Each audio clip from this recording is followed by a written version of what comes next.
Hello. When objects are found buried in the ground but very carefully packed and in a solid container, it's a fair bet that whoever put them there intended to recover them sometime in the future. And this is the case with the Hoxne Treasure. It's the largest collection of late Roman gold and silver ever found in Britain. There are coins, jewellery and 200 items of silver tableware. The most important pieces and a selection of the rest are on display in room 49 at the British Museum, and the display team have worked really hard with this to show the find exactly as it was found. Now, it was discovered it had been buried in an oak chest.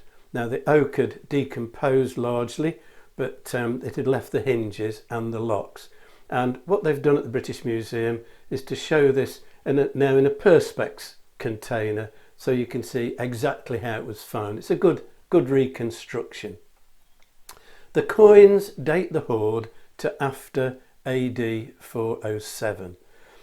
It coincides with the end of Britain as a province of the Roman Empire, and the contents are consistent with what might have been owned by a single very wealthy family. What's missing are the commoner types of jewellery, so brooches and earrings, but perhaps they were wearing those. And also from the tableware, there is no large serving dishes. They would have been part of a collection like this.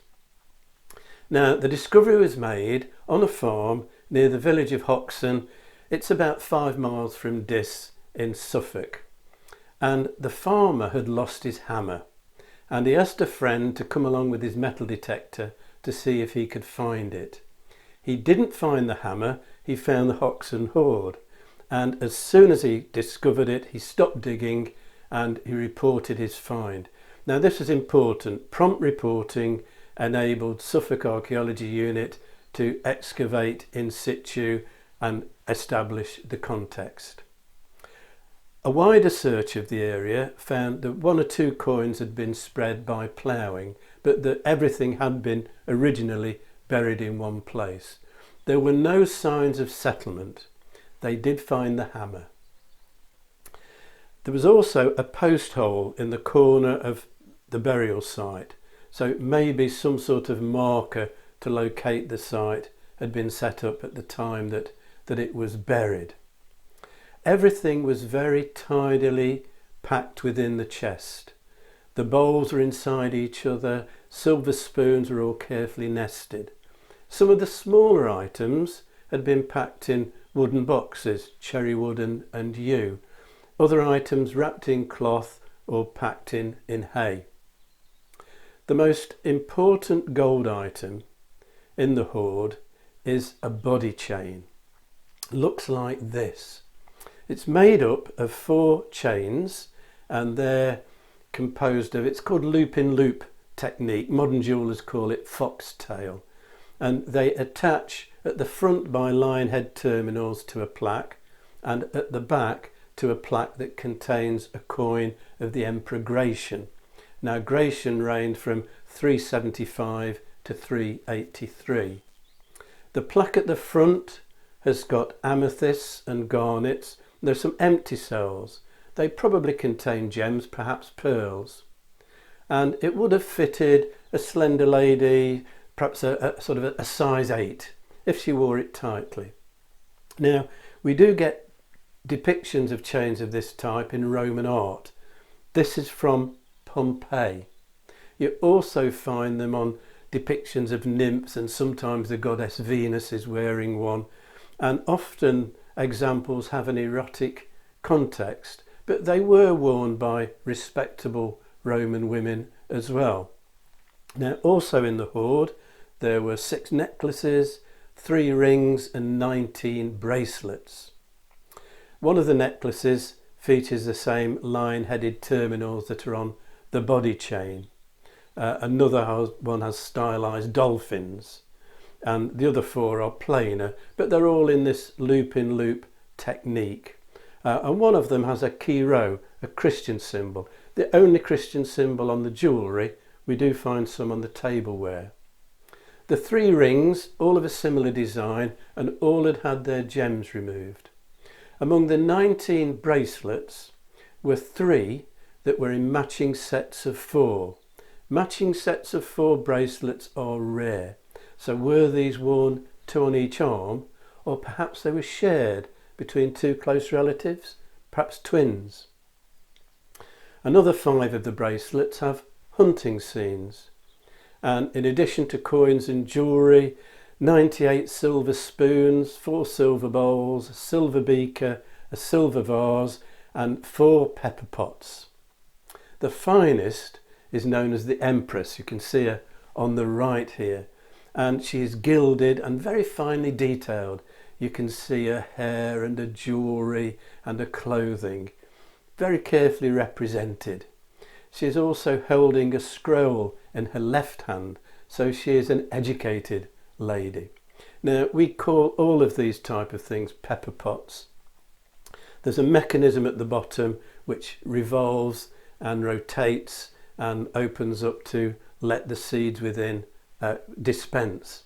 But they could have contained anything. Might well be pepper because it was so popular in Roman dishes. Find Roman recipes of this period, invariably they begin with take pepper and mix with.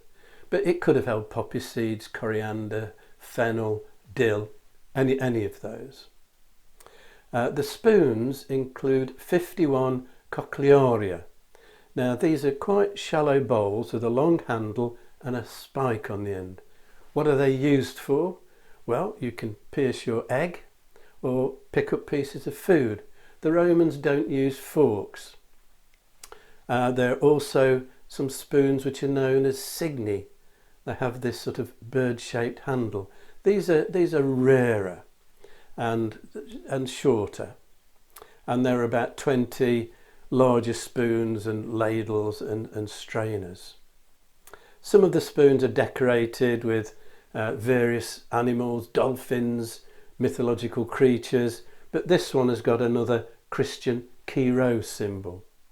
And as is often the case with Roman silver spoons, some of them are inscribed. What we tend to find on these Roman spoons are names or little mottos or wishing someone a long life, that kind of thing. But there are a number of names on here. The commonest name that appears is Aurelius Ursicinus. Now, for the late 4th, early 5th century, Aurelius would have been an extremely old-fashioned name, and in any case we can't assume that that is who would have owned it. One of the bracelets is also inscribed with the name Juliana. Now, also in the hoard there were some toiletry items. There's a toothpick in the shape of a crane. There was an item with an empty socket which probably held bristles for applying cosmetics. Whoever owned this hoard would have owned wealth in other form: land, buildings, clothing, livestock.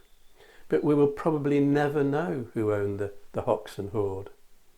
The most likely explanation for it being buried, it was to keep it safe at a time of upheaval, the collapse of Roman authority in Britain, increasing raids from Anglo-Saxons, from Picts and from the Irish. The other option, of course, was this stolen property? Are we looking at the proceeds of a robbery? But I think the fact that it was so carefully packed and buried to keep it safe argues strongly in favour of buried in order to protect it. Now, that missing serving dish I mentioned, there would have been 1 or 2 of these large dishes in this collection, and they're missing from it. But we do have an example also from Suffolk, and I'm going to return to that in my next session. If you've enjoyed this video, hit the like and subscribe buttons and click on the notification bell to be informed when the next video is published.